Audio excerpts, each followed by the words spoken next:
তদন্তের স্বার্থে অশোকনগর অগ্নিকাণ্ডের ঘটনায় আসলেন ফরেনসিক টিম। অশোকনগর বিনিময় পাড়ায় গত মাসে 25 তারিখে ভয়াবহ অগ্নিকাণ্ড ঘটে ভট্টাচার্য বাড়িতে। সেখান থেকে স্ত্রী সহ 2 সন্তান অগ্নিদগ্ধ হয়। পরের দিনই তার বড় ছেলে আনমল ভট্টাচার্যের মৃত্যু হয়। গুরুতর আহত মা ও ছোট একটি শিশু। সেই তদন্তে আসলো ফরেনসিক টিম। তারা বাড়িতে এসে নমুনা সংগ্রহ করে নিয়ে যায়। কি কারণে এই ঘটনাটি ঘটেছে এই নিয়ে পাড়ার প্রতিবেশীরা বলেন, এই আগুন লাগার পেছনে অন্য ঘটনা আছে। সঠিক তদন্ত হলে ঠিক বেরিয়ে আসবে।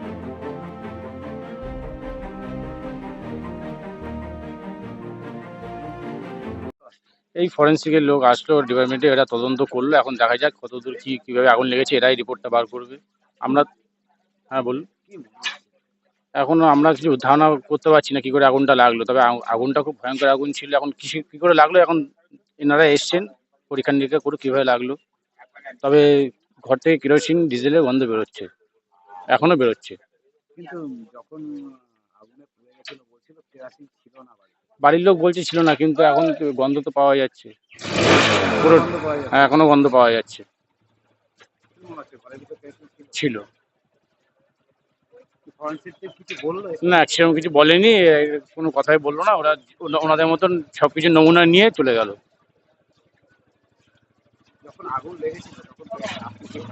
হ্যাঁ, আমরা সামনেই ছিলাম।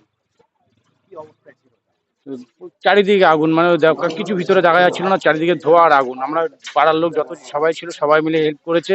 সবাই জল বালি যে যেরকম পেরেছে ঢেলেছে উদ্ধার করার জন্য। এটা তো আমরা বলতাম না কি করে আগুনটা লাগলো, সেটা কেউ বলতে পারছে না।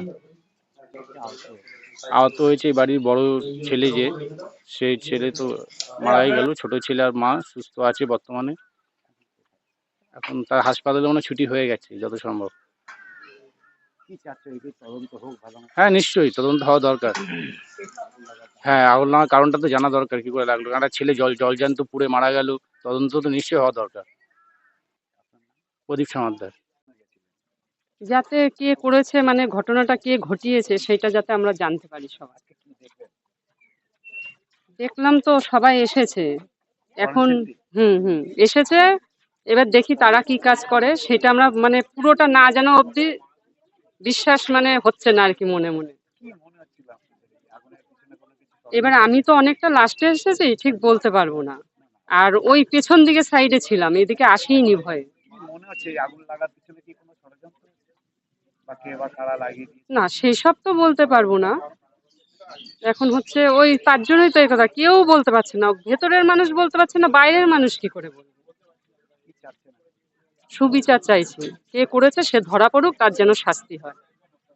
কেননা সুনিতা দাস, বিনিময় পাড়া, কচুয়া বিনিময় পাড়া। নিশ্চিত চাকরি রেকর্ড গড়ে দিয়েছে Sunshine institute of hotel management. বিশদে জানতে যোগাযোগ করুন বারাসাত, উত্তর 24 পরগনা। আমাদের হেড অফিস বনগাঁ, উত্তর 24 Pargana. Helpline number 7477850058। Log on করুন www.sihmedu.com। অশোকনগরের অভিজাত ইলেকট্রনিক্স প্রতিষ্ঠান উৎসব এখন নগরুখরায়, উৎসব এখন মছলন্দপুরে, উৎসব এখন হাবড়ায় এবং উৎসব এখন গুমাতেও। হ্যাঁ, উৎসব এখন গুমাতেও, উৎসব এখন গুমাতেও। উৎসবের গুমা শোরুমের ঠিকানা গুমা স্টেশন রোড, বিডিও অফিসের ঠিক বিপরীতে। উপহার পাওয়ার সুবর্ণ সুযোগ পাওয়া যাবে, যা এর আগে অন্য কোনো প্রতিষ্ঠান থেকে কেউ কখনো পায়নি।